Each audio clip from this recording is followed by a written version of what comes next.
नमस्कार, very good evening. Global study institute में आपका बहुत बहुत स्वागत है। आज हम एक बहुत ही स्पेशल टॉपिक के बारे में बात करने जा रहे हैं जो आने वाली उत्तर प्रदेश पीसीएस की परीक्षा के लिए और समीक्षा अधिकारी और सहायक समीक्षा अधिकारी की परीक्षा के लिए इम्पोर्टेंट है। साथ ही साथ टेट, एसीटेट और उत्तर प्रदेश का कोई भी आप वनडे का एग्जाम देने जा रहे हैं और या देश का कोई भी आप वनडे का एग्जाम देने जा रहे हैं, उन सभी परीक्षाओं के लिए इम्पोर्टेंट होगा आज जो टॉपिक है।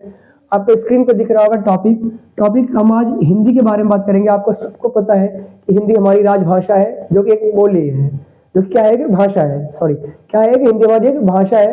अब आपको पता होगा हिंदी की बहुत सारी उपभाषा और इसकी बहुत सारी बोलियां हैं। उन्हीं उपभाषाओं के बारे में और उन्हीं बोलियों के बारे में आज की क्लास में हम बात करने जा रहे हैं और बहुत ही शॉर्टकट ट्रिक के माध्यम से बहुत ही शानदार तरीके से इसको आपको बताने का प्रयास करेंगे। बहुत ही छोटी सी वीडियो की कम टाइम में कंप्लीट हो जाएगी। सबसे पहला पॉइंट पेपर में क्या पूछता है परीक्षाओं में, हिंदी हमारी क्या है? हिंदी हमारी एक भाषा है। इसकी कुल कितनी उपभाषाएं हैं? अगर पेपर में पूछे हिंदी की कुल कितनी उपभाषाएं हैं ना, आप क्या बताएंगे? हिंदी की कुल कितनी उपभाषाएं है भैया? 5 उपभाषाएं हैं। सबसे पहला पॉइंट तो आप याद करेंगे ही, हिंदी जो कि हमारी एक भाषा है, हमारी राजभाषा है। पूरे हिंदी को कितनी उपभाषाओं में बांटा गया भैया? 5 उपभाषाओं में बांटा गया है। तो हिंदी की कुल कितनी उपभाषाएं हैं? 5 उपभाषाएं हैं।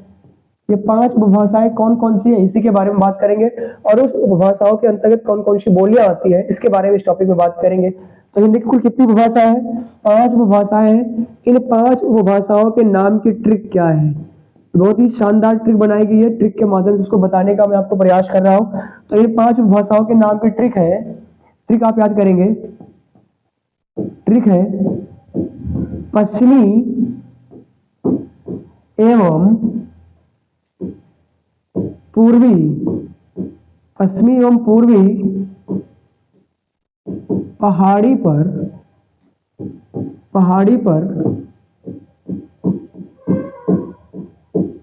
बिहारियों का राज है। बिहारियों का राज है। वैसे भी ये ट्रिक बड़ी शानदार ट्रिक है।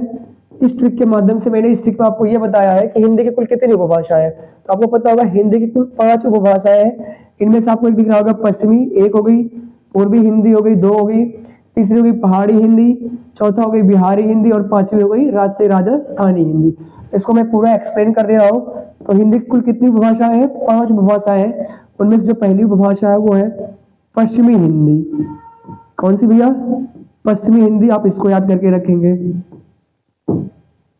जो हिंदी की दूसरी उपभाषा है वो है पूर्वी हिंदी।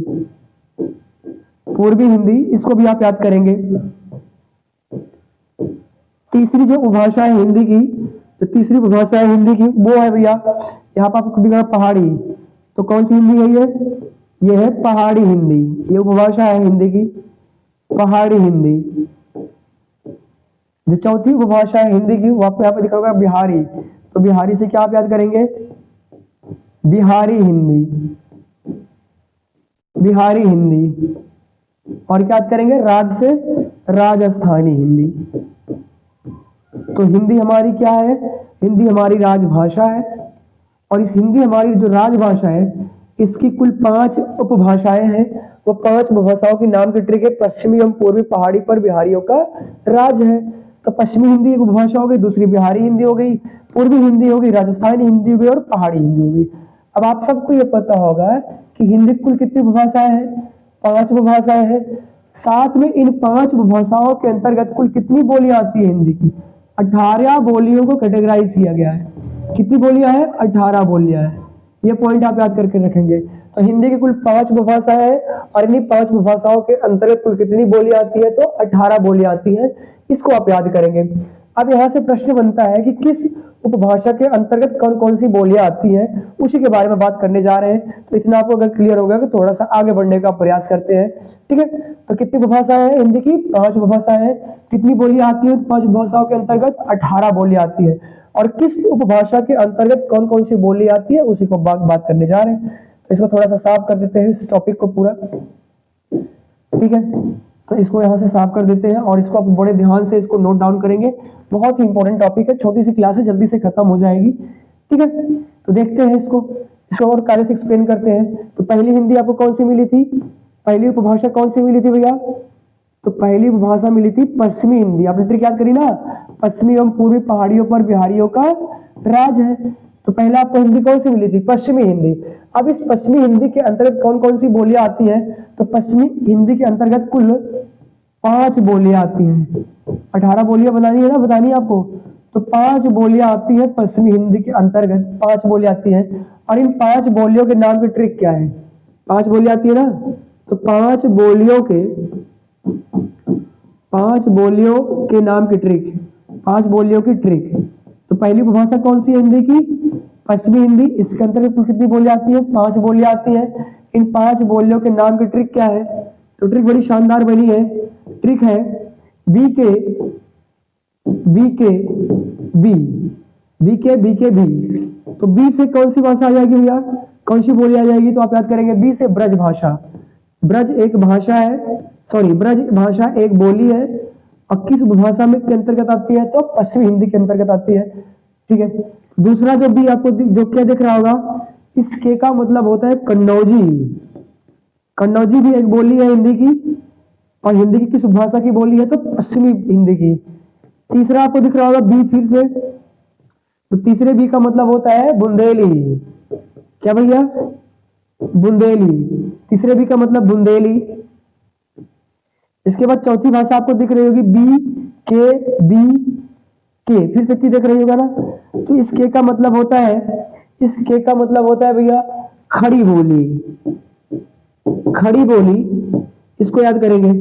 और इसी खड़ी बोली को ही कौरवी बोली बोलते हैं। उत्तर प्रदेश पीसीएस के प्री में यह प्रश्न पूछा है कि निम्नलिखित में से किस बोली को कौरवी बोली बोला जाता है, तो आप बताएंगे खड़ी बोली को कौरवी बोली बोला जाता है, जो कि पश्चिमी हिंदी के अंतर्गत आती है। ठीक है। तो बी के और जो लास्ट में बी दिख रहा है, पांचवी उपभाषा, पांचवी बोली, इस बी का मतलब होता है बांगरू। इसको आप याद करेंगे। तो एक उपभाषा हो गई, कौन सी उपभाषा हो गई, पश्चिमी हिंदी हो गई। और इस पश्चिमी हिंदी के अंतर्गत कितनी बोलियां हो गई, 5 बोलियां हो गई। 5 बोलियों के नाम की ट्रिक है बी, ब्रजभाषा, कन्नौजी, बुंदेली, खड़ी बोली और बांगरू। ठीक है, आगे बढ़ लेते हैं। और दूसरी जो हिंदी थी, जो दूसरी उपभाषा है हिंदी की, वो कौन सी हिंदी है, तो पश्चिमी एवं पूर्वी पहाड़ियों पर बिहारियों का राज है। दूसरी है पूर्वी हिंदी। कौन सी हिंदी भैया दूसरी मिलती है, पूर्वी हिंदी। पूर्वी हिंदी। और अगर पेपर में पूछे पूर्वी हिंदी जो कि एक उपभाषा है हिंदी की, इसके अंतर्गत कुल कितनी बोलियां आती है, तो आप बताएंगे 3 बोलियां आती हैं। और इन 3 बोलियों के नाम की ट्रिक है। 3 बोलियां आती हैं, इसको आप याद करेंगे। 3 बोलियां आती हैं, और 3 बोलियां क्या है, इसकी ट्रिक क्या है, इसकी ट्रिक आप जानेंगे। इसकी ट्रिक आप शॉर्टकट में याद कर लेंगे, ए बी सी। तो ए से कौन सी बोली आती है, आप याद करेंगे। ए से आती है अवधि। अवधि एक बोली आपको पता ही होगा। और अवधि किस हिंदी भाषा में आती है, तो पूर्वी हिंदी में आती है। ठीक है, ऐसे हो गया। बी से आप याद करेंगे, बी से याद करेंगे आप बघेली। अवधि हो गया, बघेली हो गया, बघेली। और सी से याद करेंगे आप, सी से याद करेंगे छत्तीसगढ़ी। क्या याद करेंगे भैया, छत्तीसगढ़ी याद करेंगे सी से। तो कुल कितनी आपने पढ़ लिया, 5 बोलियां आपने पढ़ी पश्चिमी हिंदी के अंतर्गत, 3 बोलियां पढ़ी आपने पूर्वी हिंदी के अंतर्गत। तो ओवरऑल आपने अब तक 8 बोलियां पढ़ ली है और 2 उपभाषाएं पढ़ ली है, पश्चिमी हिंदी और पूर्वी हिंदी। आगे बढ़ लेते हैं। तो पश्चिमी एवं पूर्वी पहाड़ी पर बिहारियों का राज है। तो जो तीसरी उपभाषा है वो है पश्चिमी पूर्वी पहाड़ी पर, पहाड़ी हिंदी। कौन सी हिंदी भैया, पहाड़ी हिंदी। और अगर पेपर में पूछे इस पहाड़ी हिंदी के अंतर्गत कुल कितनी बोलियां आती है, तो आप बताएंगे इसके अंतर्गत भी 3 बोलियां आती है। कितनी बोलियां आती है इसके अंतर्गत, 3 बोलियां आती हैं। और इन 3 बोलियों के नाम की ट्रिक क्या है, अगर पेपर में पूछे कौन कौन सी बोलियां आती है जो पहाड़ी हिंदी में आती है, तो इसकी ट्रिक है GKN। क्या ट्रिक है इसकी, GKN। जी से आप याद करेंगे, जी से आप याद करेंगे गढ़वाली, गढ़वाली। दूसरा आप कैसे याद करेंगे, ट्रिक मिलता है GKN ना, तो आप कैसे याद करेंगे, कुमायूनी, कुमायूनी एक पहाड़ी हिंदी में आती है, आपको पता होगा कुमायूनी। और तीसरी आती है इसमें एन से नेपाली। नेपाली जो बोली है वो एक किस उपभाषा के अंतर्गत आती है? पहाड़ी हिंदी जो उपभाषा उसके अंतर्गत आती है। तो 5 3 8 और 3 11 आपने बोलियां पढ़ ली है, 18 बोलियों तक हमें जाना है, और 3 आपने उपभाषा पढ़ ली है। जो चौथी उपभाषा है हिंदी की, जो चौथी उपभाषा है उसके बारे में बात करते हैं। और चौथी उपभाषा कौन सी है भैया? तो हो गया बिहारी हिंदी। तो पश्चिमी हिंदी होगा, पूर्वी हिंदी होगा, पहाड़ी हिंदी होगा। चौथी जो उपभाषा है वो है बिहारी हिंदी। बिहारी हिंदी। और पेपर में पूछे बिहारी हिंदी के अंतर्गत कुल कितनी बोलियां आती हैं? तो बिहारी हिंदी के अंतर्गत भी कुल 3 बोलियां ही आती हैं। कितनी बोलियां भैया? 3 बोलियां आती हैं। और ये 3 बोलियां कौन कौन सी है, इसकी क्या ट्रिक है, इसको ट्रिक के माध्यम से आप याद करेंगे। इसकी ट्रिक है BMM। तो याद करेंगे, बी से अगर पूछे पेपर में क्या होता है तो आप बी से याद करेंगे। बी से याद करेंगे आप भोजपुरी हिंदी। भोजपुरी जो बोली है ये किस उपभाषा की बोली है? तो आप बिहारी हिंदी बताएंगे, ठीक है। दूसरी जो एम लिखा है, एम से कौन सी आती है याद करेंगे। एम से आता है मगही। क्या आता है भैया? एम से मगही। और जो तीसरा एम आपको दिख रहा होगा ना, जो तीसरा एम दिख रहा होगा, अब इस एम का मतलब होता है मैथिली।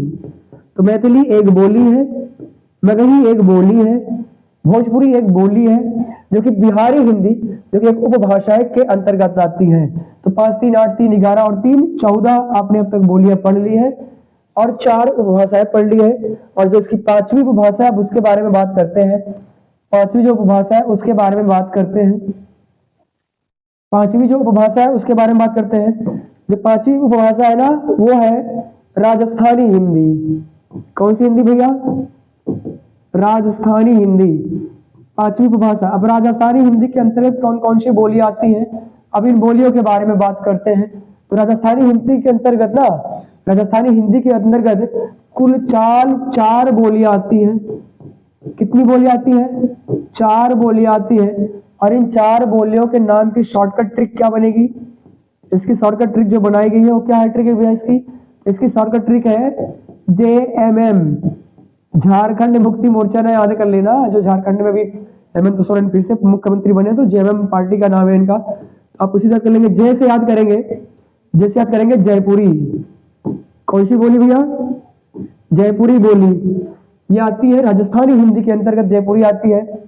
दूसरी जो आप यम से याद करेंगे, यम से आता है मेवाती बोली। एक बोली है जो कि राजस्थानी उपभाषा के अंतर्गत आती है। तीसरी जो एम याद करेंगे, एम से एक और है, इस एम से याद करेंगे मालवी।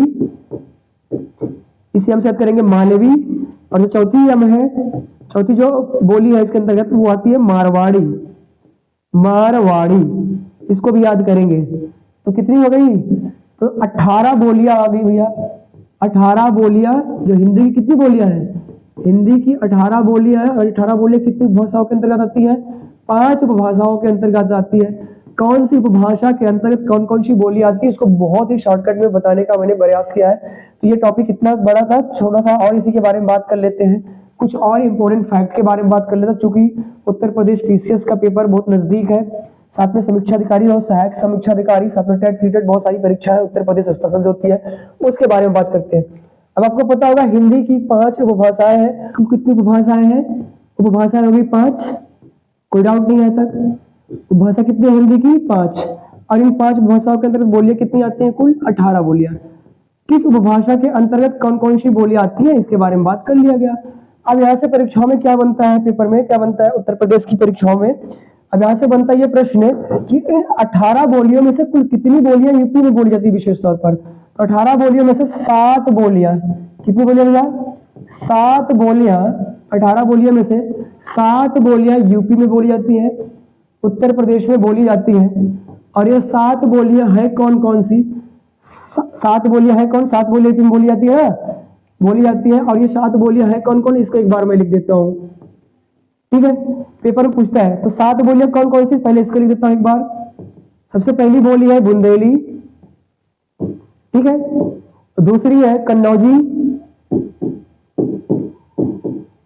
तीसरी है ब्रजभाषा, ब्रजभाषा। चौथी है खड़ी बोली, अर्थात कौन सी बोली? कौरवी बोली। पांचवी है अवधी।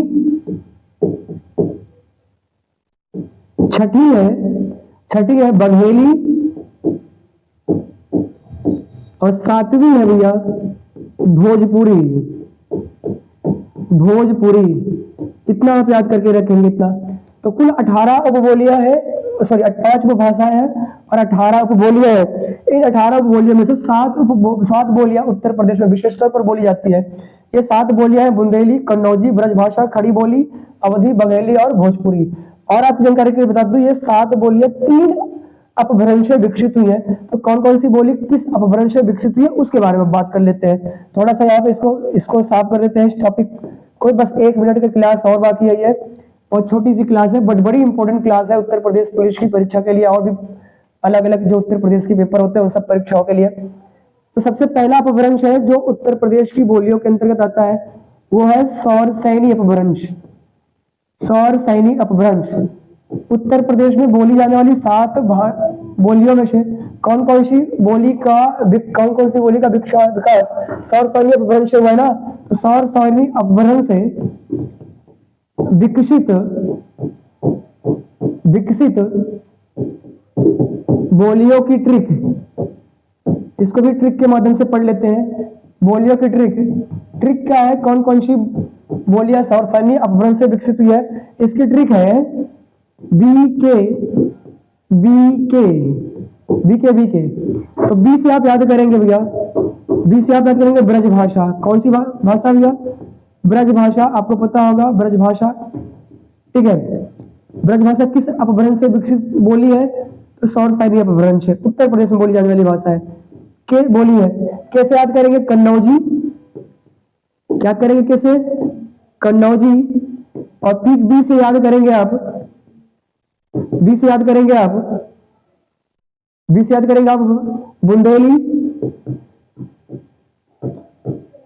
और अंत में याद करेंगे आप फिर एक बार कैसे आप याद करेंगे? खड़ी बोली। खड़ी बोली, और इसी खड़ी बोली को और क्या बोलते हैं? इसी खड़ी बोली को बोलते हैं कौरवी बोली। इसको भी आप याद करके रखेंगे, ठीक है। तो उत्तर प्रदेश में बोली जाने वाली 7 बोलियों में से 4 बोलियों जो है सौर सैनी अपभ्रंश से विकसित हुई है। बाकी और बात कर लेते हैं। और दूसरा जो अपभ्रंश याद करेंगे आप लोग वो है अर्धमागधी। कौन सा अपभ्रंश भैया? अर्धमागधी अपभ्रंश। पेपर में प्रश्न ऐसे बनता है, पेपर में क्या प्रश्न बनेगा? अर्धमागधी अपभ्रंश से विकसित बोलियां उत्तर प्रदेश में कौन कौन सी है? तो अर्धमागधी जो अपभ्रंश है, इस अपभ्रंश से जो बोलियां विकसित हुई उत्तर प्रदेश में बोली जाने वाली, उसकी ट्रिक है से विकसित बोलियां। इसकी ट्रिक है, बड़ी शॉर्टकट ट्रिक है ये बोली। इसकी ट्रिक है ए बी। क्या है ट्रिक भैया? ए बी, बस ए बी। ए से आप याद कर लेंगे, आप अवधि, और बी से आप याद कर लेंगे बघेली। याद कर लेंगे से भैया बघेली, ए बी, ठीक है। तो दो अपभ्रंश हो गई, एक अर्धमागधी अपभ्रंश और पहली वाली कौन सी थी? सौर सैनी अपभ्रंश। और जो तीसरी अपभ्रंश है जो उत्तर प्रदेश की बोलियों के अंतर्गत आता है वो मागधी। तो पेपर में पूछेगा मागधी अपभ्रंश उत्तर प्रदेश में बोली जाने वाली कौन सी बोली डेवलप हुई है, विकसित हुई है, निकली है? तो सिर्फ एक बोली इससे डेवलप हुई है। कौन सी है वो? तो भोजपुरी। भोजपुरी जो बोली है ये किस अपभ्रंश से विकसित बोली है? तो आप बताएंगे मागधी अपभ्रंश से विकसित बोली है। तो 4 उधर हो गई और 2 इधर हो गई और 1 इधर हो गई। जो 7 बोलियां उत्तर प्रदेश में बोली जाती है ये इस उपभ्रंश से विकसित हुई है, इसके बारे में मैंने आपको शॉर्टकट ट्रिक के माध्यम से बताने का प्रयास किया है। अंत में आपको सिर्फ बताना पड़ेगा, आपको एक कमेंट में क्वेश्चन बताना पड़ेगा। अगर मैं आपसे पूछूं हिंदी जो कि हमारी एक राजभाषा है, राजभाषा के जिसकी लिपि देवनागरी है, तो हिंदी का राजभाषा के रूप में उल्लेख संविधान किस अनुच्छेद में? हिंदी एक राजभाषा हमारी है, और राजभाषा के रूप में हिंदी का उल्लेख संविधान के किस अनुच्छेद में है? आप बताएंगे क्या? अब बताएंगे अनुच्छेद 343(1) में हिंदी हमारी राजभाषा है, जो कि भाग 17 के अंतर्गत आती है। भाग 17 के अंतर्गत आती है, संविधान का भाग 17 अनुच्छेद 343(1) के अंतर्गत हिंदी को एक राजभाषा के रूप में मान्यता दी गई है। अगर पेपर में पूछे हिंदी को राजभाषा के रूप में मान्यता कब प्रदान की गई थी, आप बताएंगे इसको 14 सितंबर